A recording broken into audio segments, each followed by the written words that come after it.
Hey guys, this is Kei speaking, and today we are back in Automation 4, the Ellisbury update, and our campaign playthrough with Gasmean Kei Cars. Let's jump right back into the spot where we were in 1953.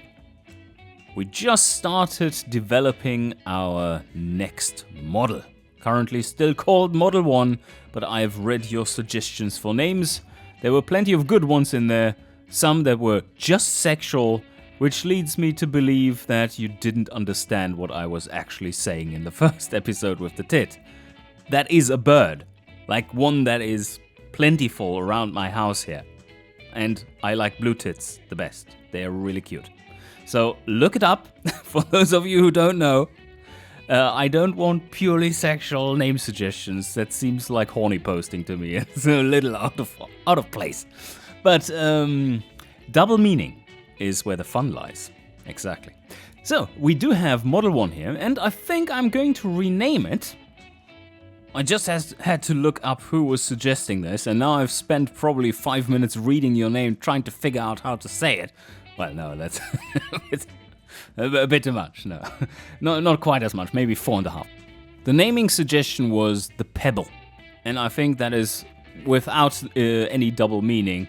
It's just such a fitting name for a Kei car because of its format and it being very small. I think that's just a perfect name. So we're going to name it the Pebble. The suggestion was coming from Seda Talizevit, and thank you for that one. Anyway, let's continue on designing that specific model. We still need to make loads of trims for it. Economically, we are doing so well that I think what we could do is to have more trims. And you see probably where that is going. Us already making some crazy stuff. Because we now have 2 factories. But we only need 1 engine factory. We have that 1 engine factory. We can put 3 or 4 variants. No, not variants. We can put 2 variants into our small factory without any big negative impact. We can put 4 trims into our medium factory, and we could put 2 trims or maybe 3 trims into our small factory. That's a total maximum of 7. So what we're going to do is try to buff this up to fill this list and see what markets we can cover. And there might be an off-road vehicle in that too.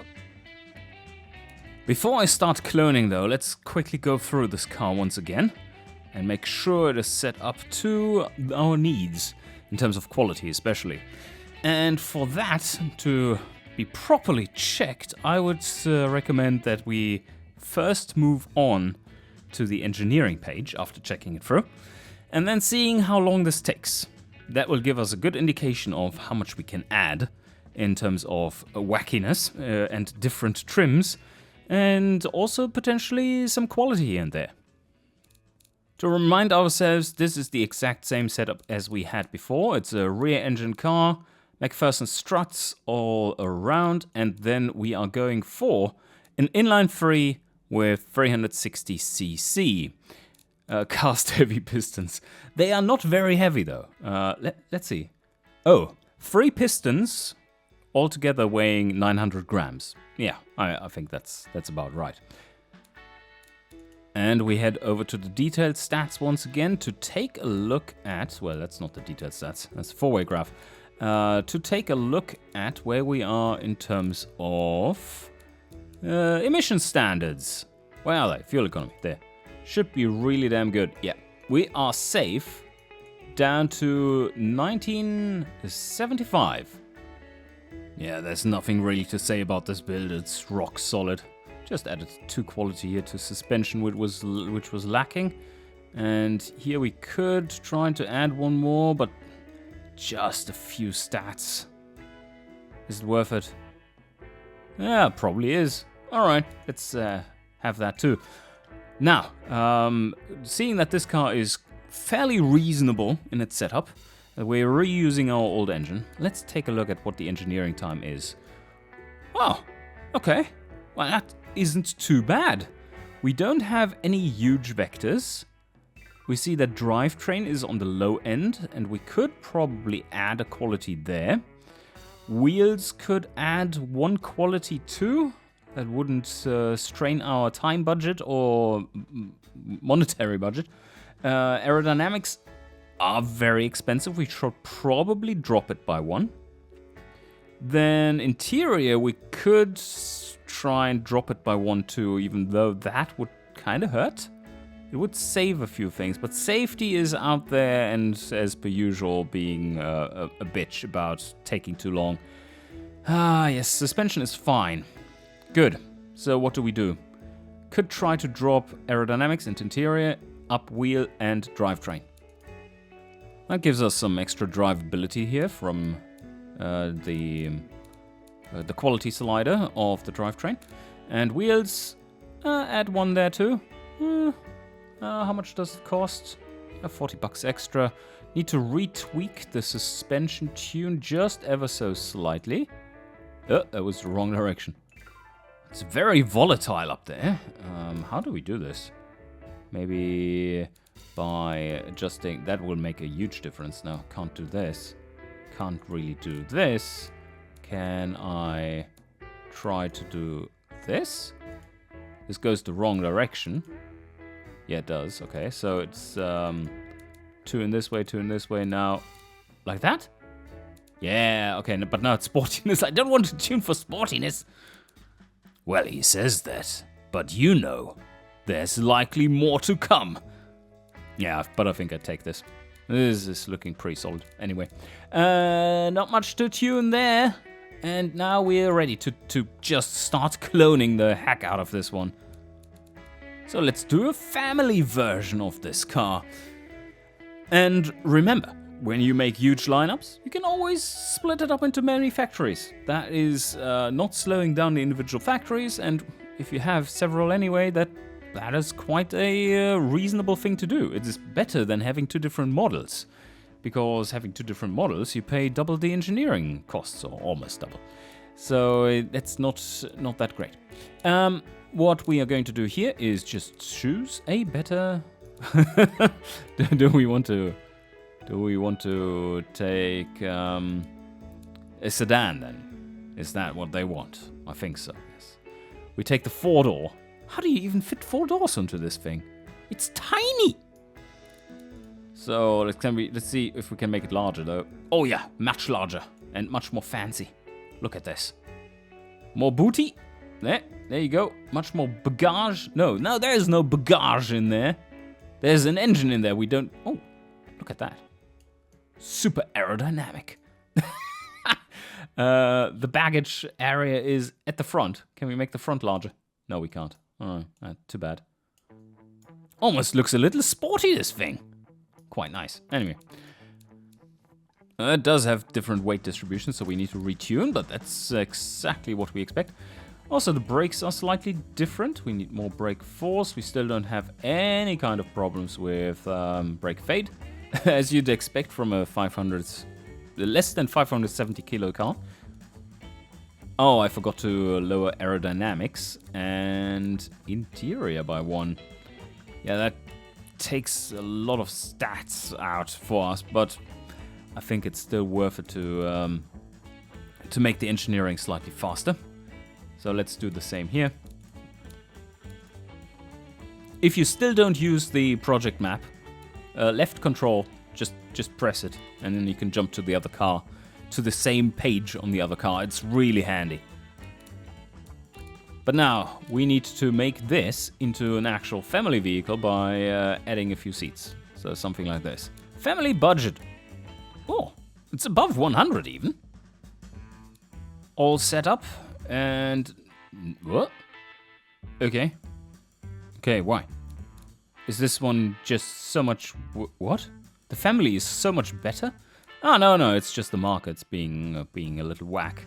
So, of course, in family, we're selling mostly the non-2-seater, as you'd expect. It's good for commuter, too. Could make a dedicated commuter version if we wanted to. I don't think that's viable. Okay, happy with this one. Let's continue on. We do need to have another light delivery vehicle. I think there was a van in this one which I really liked. So let's base it off of the city. And peruse the list of amazing bodies. And there... Oh, yes! There we have it. We even have an MPV. Nice. Then, would you like to sit in this? Oh, well, it's a miniature school bus. Holy shit, this is amazing. I mean, this one must have like crazy amounts of cargo volume for... Wait, cabin cargo volume? Look at this! Why is its cabin so large? Ah, because it has a total volume that is massive. Yeah, okay. No, fair enough. That's the underlying calculations there that are naturally balancing everything out. It does look a little weird though. So this one is killer. I mean, it will have loads of drag, but if you just drive with 10 kilometers an hour max at all times, then why would you care? Because aerodynamic drag is quadratic in nature. V squared. So I think we're going to take this one. What an amazing little car. Yeah, okay. I'm astounded. Let's take a look here. Do we want to make it mega practical and make it a 3-seater up front? Or is this... Let's take a look here at the... What? We can... Are you kidding me? That would be stupid though. No cargo space left over. But let's check this out. We do have 2-seater is generally better stats, more comfortable and all that, but less practical. Quite a lot so. I mean, 3 seats wide. What is the track width of this one? Wheelbase? No, that's the wrong one. 1.13 meters! This is an actual Kei car. This is tiny. This is absolutely tiny. You want to sell this in... That would be the laughing stock in Gasmea. Like, what do you want to put in there? Like 3 6-year-olds driving the car? So no, I'm going for the 2-seater. I'm going to leave in the radio and everything. This is just standard for us. We do want to adjust the brakes, however, because that is not enough braking when under load. So I think I just need more force. See this here for the utility rating. We do want to increase it a bit more. Yeah, that should be enough. How much does it react to the rear? Oh, quite a lot. Yeah, let's leave it there. That's good. This one might want to have progressive springs. Up the off-road, up the utility. Reliability goes down a bit because this is very early for being using them. So maybe we don't want to do this just yet. But it is good for the load capacity, isn't it? Yeah, certainly helps. Okay, now let's go with progressive springs. Then we do get some familiarity with those as well. Little higher ride height maybe. And then we are going to stiffen it up. Yeah, much better. Okay, this is a good setup too. And the secondary stats we have here are all reasonably solid. Let's check out where we sell. Oh yes, it is beautiful. Oh no, it might not be. That pricing scheme is slightly dubious. Yeah, that looks more like it. Heavy delivery. Well, Gasmeans don't know anything but heavy delivery. So how about a utility version of this one? Here we go! There is this one. Let's... sorry there, mate. I mean, your...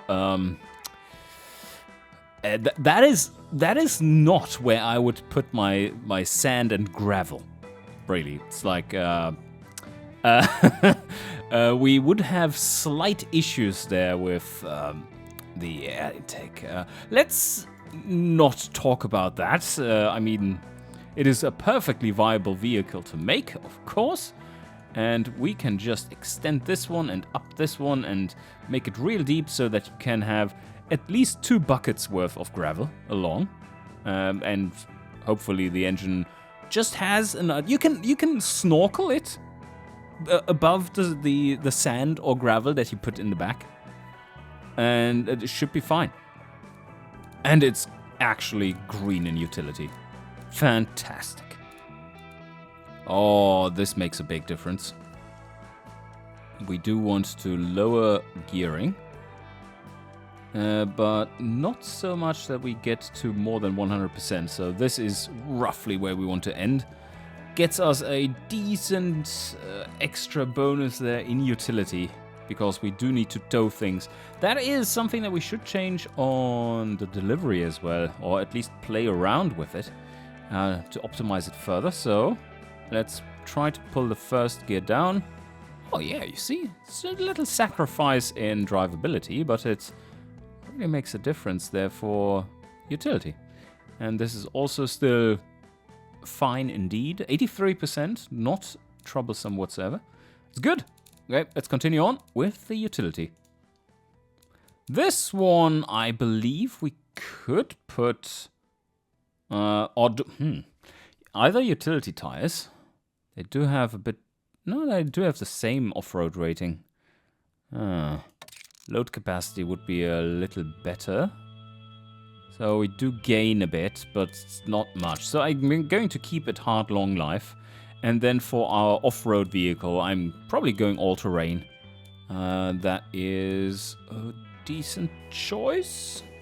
Then it is... Yeah, and what do we want to make it? Do we want to make it a wagon? A people mover? SUV? Alright, good tune here too. Now we're starting to see some specialization happening here in the sales charts. The family version, though, is really dominant. I didn't quite expect it to be it, but I guess it is just large enough to fit the family of 2. Maybe that's why everyone is buying the delivery version. That's the only one that actually fits 3 or more people.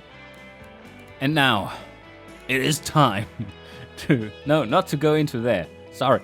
To make the sporty version. Let's see what we can make happen here.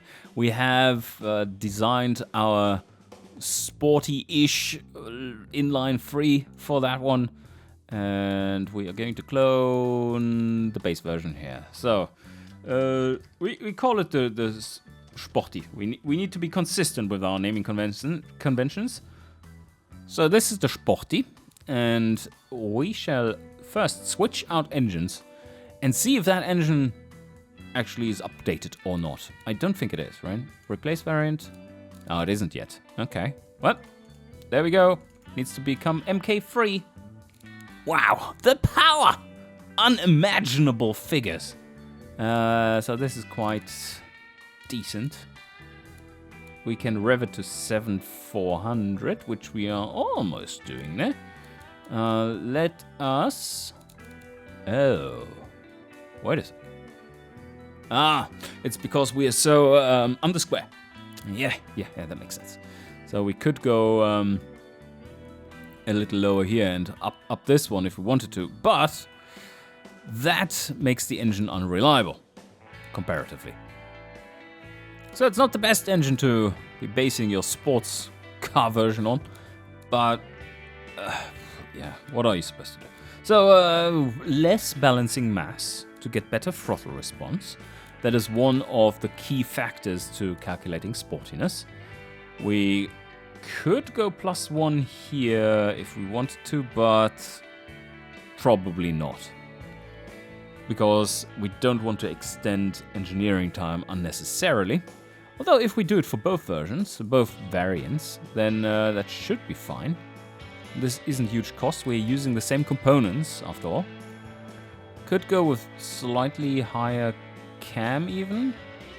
Or is it just that, oh yeah, you see this, instantly as we lower our cam it becomes way better down low and only slightly worse up high. pointing towards the fact that it is breathing issues that we have up there for other reasons than cam. Cam isn't the limiting factor here. And we should see that in this graph. Yeah, cam is the light blue line, still within reason. But the resonance curves of our manifold and headers are what actually are causing this issue. So we could try to now switch over to performance mid, but that is also a little scary. We have already, maybe now that we have invested the quality here, let's just try and switch to it, because that makes it so much better. And here too, because we've already researched the reverse flow. And now we are at 20.0. Yes, that's a number I recognize. Before I continue though, I need to double check the engineering time on that engine. This can quickly escalate and be rather punishing. Like this, you see? But we are making a new model. So, the fuel system. Ouch. Quality 7? Really? Oh yeah, okay, I upped it by one more. That wasn't intended, or maybe it was, but it only makes sense if we don't use the Sporty.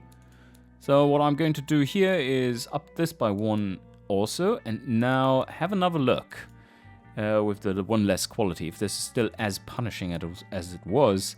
The answer is almost. But I kind of do want the more sporty setup there. Is it worth this? Can easily invest another little bit into bottom end. So let's put this at +3 and +3 here as well on the top end. If this one keeps the +6 in terms of quality, and we do for the other engine lower it, does that correctly calculate for lower engineering times then? That is something I want to figure out real quick. So I've lowered this one to 4. And here we are at 0 because I have the new choice, while the other engine can easily pick +2 on this one. And now, where are we at? That is very reasonable now. That allows us to play around with sliders for production and everything.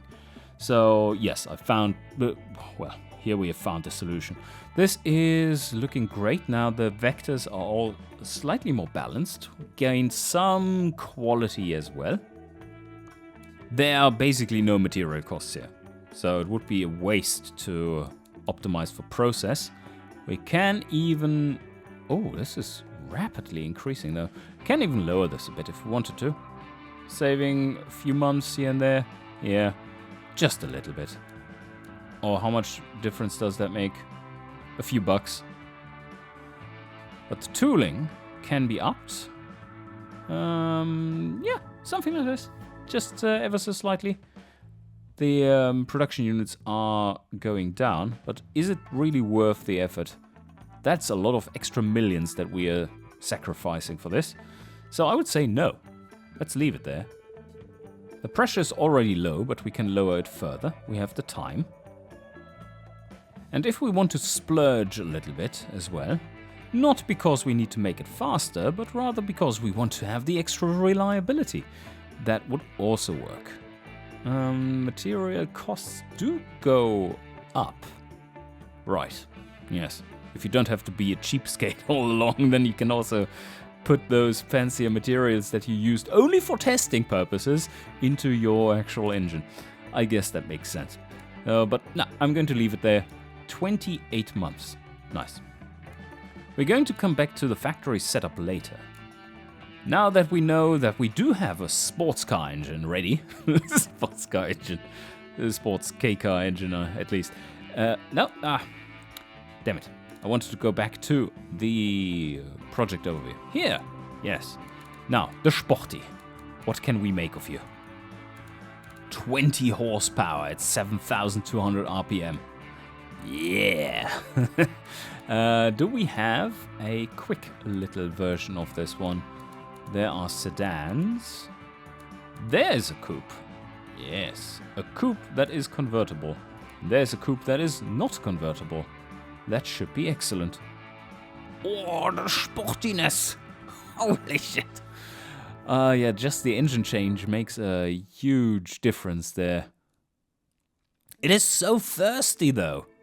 That's 5.1 liters per 100k. That's worse than 50 gallons a mile. 50 gallons per mile? No, that's normal Gasmean cars, sorry. 50 miles per gallon. I'm going to hard tune this for drivability and sportiness, so here we go. Probably drop this one a little.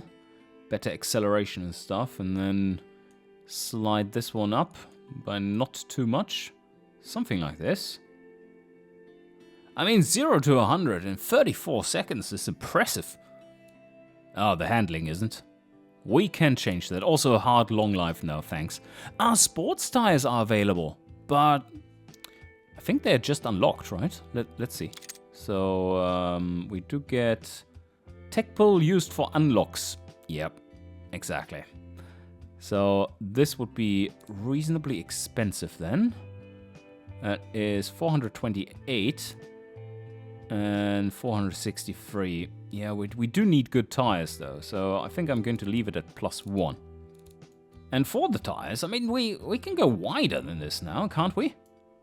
75 profile, no, this is still maximum 70 profile tires, right? Yeah, early radial days weren't all that superior. We've rebalanced that, by the way. That's now there is a reason to use cross-ply for longer. For the brake setup, I don't know yet for this car. Probably don't need anything fancy because it's still so lightweight. Cooling airflow though, we do want to drop this. Maybe we can get to 120 kilometers now. And I would like to touch the slider, but I'm not allowed to. That would upset the other cars, and we could just as well use +6 on them. Almost. I mean, if you look here, you would still have increased production units on the other cars and material costs. Well, there's 0 here. But you would pay the engineering time for all of them. Anyway, you don't get around that. But then the production units would be the only difference. And the difference here being 1.4-ish production units. So that's, if we produce the volumes of cars that we intend to, it might not be the best idea for 0.1 kilometer an hour extra top speed. Wow. That thing needs better brakes. I'm going to stick with the interior. That is what we settled on. And I'm going to plan it as a 2-seater. Sport budget is the only thing we can target. Okay. We've gained all the desirability and drivability. And competitor score. Okay, here we have 10 to compete with. I think we can have more than 10 there. And here we have 49.5. Okay, no, not too bad. And this is still tuned terribly. It makes me happy. Because it means that there's a lot more stats to be gained here with just suspension setup. Already pretty good. So let's harden up the springs and dampers. There we have that. And now we do need quite a bit more camber. And we do want to have... Oh no, I don't want to have more toe in. That is terrible. What else am I supposed to do? Oh, sway bars? No, that's the wrong direction, Rob. You're stupid. So, no, we can't use those either. So I guess we do have to use... Oh, man, that hurts. Now they're dropping down. Ouch. Re-optimize the brakes. I think I can add a little bit of brake pad type. Even though we don't need it for the fade, it will increase our stats somewhat. No, we don't reach 100 kilometers anymore. Oh man, what happened? Oh no, sports tires. They have way too much rolling resistance. That's usually not the thing that you're worried about with sports cars. But maybe that also means that we can choose medium.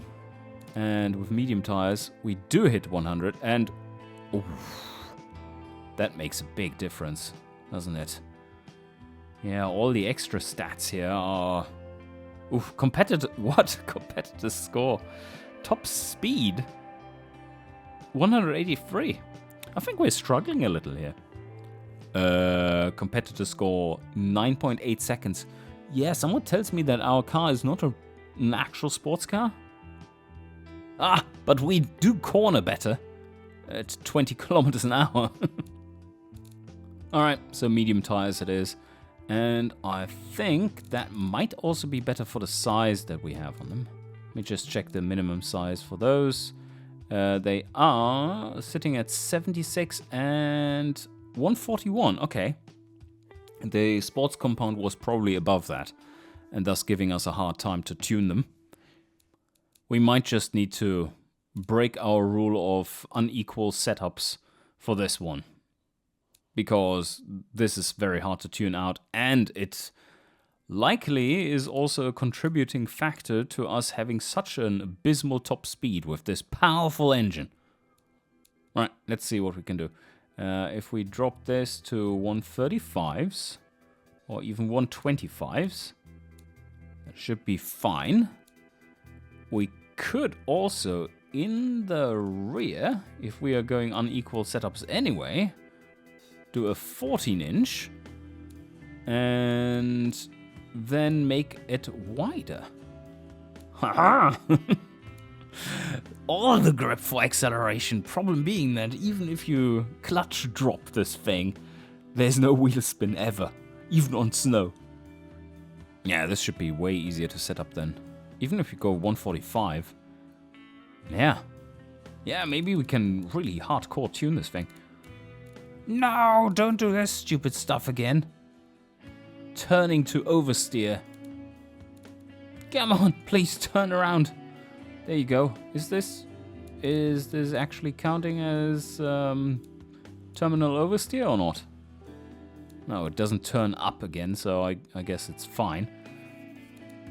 But look at the stats. They have improved drastically. We were just before sitting at like 52 in terms of drivability, and now 59. Competitor score is 52.6, so we're way above this and in a good spot.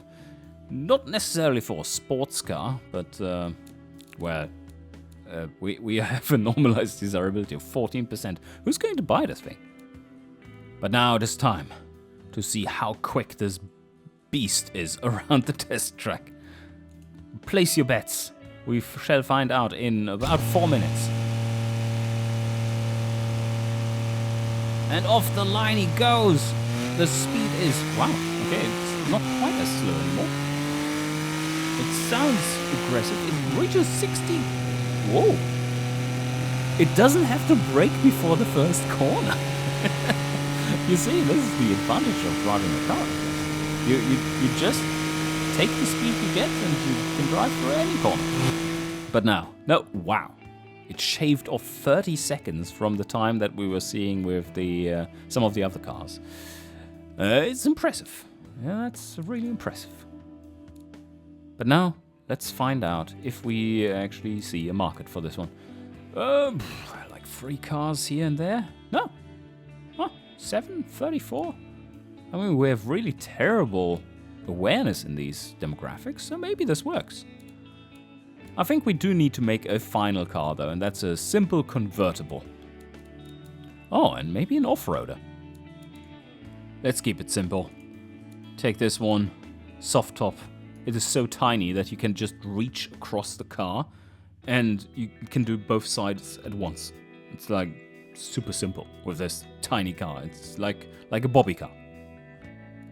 Oh, for this one we have to go for different tires too?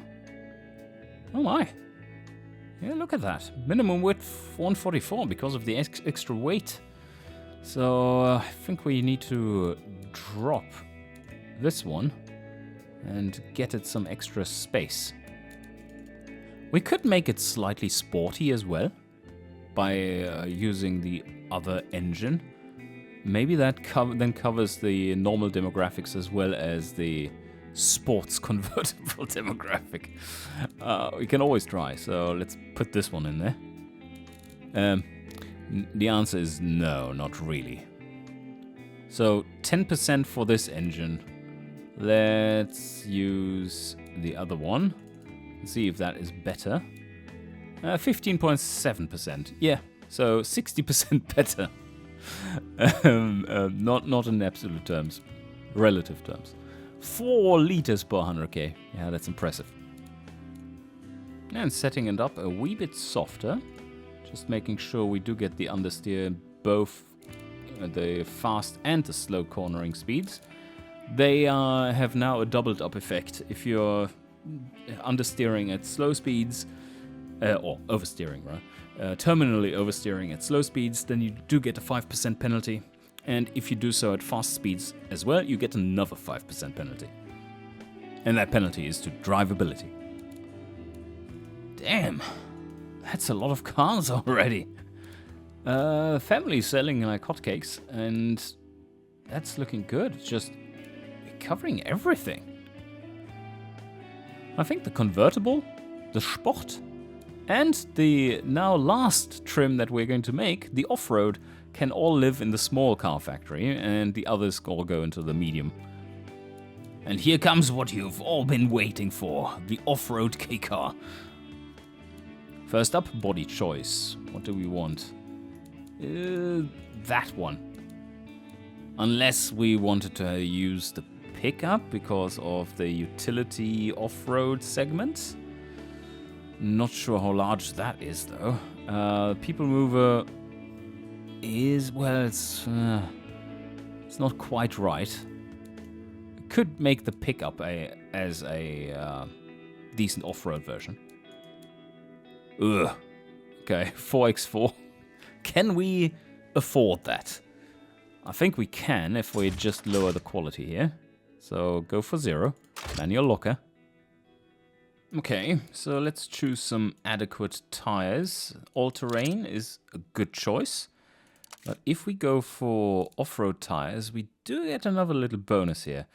I think before we make decisions like these, we should likely take into account first stuff like ride height being awful and making and tires for that matter being quite bad. They need to be as large as they can be. These little ones drive into every single pothole that exists. And 135s. Yeah, I guess this is already a little better. It does look like it can handle normal-ish roads, as in normal asphalt roads in Ahana, barely. Although it is about pothole-sized, the whole car, that is. Here we can go for the progressive springs as well.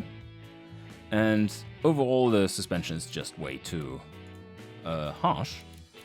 But we don't want to get rid of all our load capacity either. Well, now we're getting there, but we have a problem. That problem is everyone is seasick before you even arrive off-road. Oh man, tuning out this here from, you see this little nook up. That just drops and drops and drops drivability until it is no longer terminally oversteering, and then you, boom, get a bonus for it. Or rather, you don't get the penalty anymore. So yeah, it's not the best setup. Maybe we're good with 14-inch wheels instead. That does give us a slight bonus there. Have to retune the suspension again. Alright, this is not great. We do get an off-road budget here as well. SUV is the desired body type. But 50% there, maybe we can sell a few. Let's check it out here. Yeah, we do have something in the off-road markets. And now let's check if that gets any better with the off-road tires. No, actually not. But that's also because it needs a retune. fuel economy becomes really awful. But now let's take in the glory that is our entire lineup. That took a while to make. The family is just selling incredible amounts. And I think we are finally done. Now, the question is, how much engineering time does all of this take? I think a lot. Look at this lineup. I've never made anything like it. I don't think. Or maybe it's many years ago. This is crazy. And this uses the maximum that we have for our factories, right? We have to put 3 into the small factory and 4 into the medium factory. So let's see what we... Oh, yeah, all the trims. Man, that takes a lot of time to engineer. It is a car that starts off with plenty of quality, though. And that's important.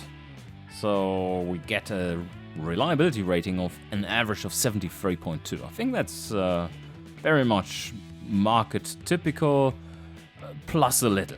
So we should be good. And this is just 54 months. The engine, not an issue. 37.5, and we have plenty of time. We only have one factory to choose from, and that is our small 2 factory. I think we're going to upgrade this to a small 3. And here you can see the difference in efficiency, production efficiency, because we have 2 engines slightly less efficient, like 3.4%, and you can see that in the price there as well, just a few bucks. I'm happy with the setup in general. You need to renew the engine factory, building, the major tooling, as well as the minor tooling, of course. Oh, well, yeah, we do, because we are upgrading to a new factory size, so we have to renew everything anyway. Sign that one off, 20 million. And there we have all 7 of them sitting around. Let's now decide where we want to put things. Let's choose the... Oh, wait a sec. Both are plot size medium. Yes, exactly. And this is a small 3, and this is a medium 1. So let's start with the small 3 factory. How about we put 2 less popular and 1 more popular trim in there? So we do have... we could take the city, and we could take the off-road and the Sport. Or maybe the utility, because it's also somewhat asked for. How much does that make a difference? 8%. It hurts already. Yeah, you can see that. That's a big difference in production price to have more trims there, but I guess we can pull that off. Then we have the family, the delivery, convertible, and the off-road in the medium factory. Target shifts, maybe 1.5 right in the middle. That's a good profit margin right there. And the retool only takes 6 million. Now, let's first choose everything else. So we had city, utility, and Sport. So we take the family, the delivery, convertible, and the off-road, and all go into this factory. Ooh, 66%. That's pretty bad, but we do want to conquer all the markets. Also, good profit margin right there. 15 million only. That's not too bad. And now finally, we shall see. Oh no, oh no, oh no. Oh no, no, no. Okay, you need to up the margins, it looks like. Oh, no one is going to buy this abomination at 200%. Okay, let's see how this pans out. Around 13k. Yeah, okay. Much better, much better. About 2 shifts. I know what we could do. I want our cars to basically be break-even when we sell them, when we produce them after being pre-ordered. So that means if we have 80% markup, what does that mean for the deposit? Around 60%, right? Oh, well, 40% on this side. That would be about right. So we get something ahead of time, and then we basically break even on the rest. So 40% of 180%. What is this? Ah, I meant the other way around. 60%, because we get the remaining 60%. And that is still a profit margin then of 8%, because that is 108. Okay, that's fair enough. I think that's good. And that looks promising. Alright. Almost the same costs for making these. That is excellent. A big fat lineup, and I'm proud of us conquering the Gasmean markets, which more and more look like they are completely culturally being taken over, conquered by the idea of small cars. This only costs us 65 million. I think we take this without a loan. That is amazing. Plus 16 there. Before I sign off, this is definitely worth a save. Yes, I do want to overwrite before sign off, my standard name for these situations. And I shall press the button now. It is all aligned, no loan, looking good. Whoa, that's a fat yellow rectangle, if I've ever seen one. What we also can do is, upon facelifting these cars for the first time, we're going to incorporate the actual proper sporty engine into this. The Kei Sport B6 360, no scope. Are you exhausted as well? Just like me after designing these beautiful cars that are going to destroy Gasmea and Helvetia for that matter. Although Helvetia not so much, because they don't get up the steep mountains. Too little power. So yes, I think that's it for today. If you enjoyed this episode, please smash the like button. It helps the video. And see you guys next time.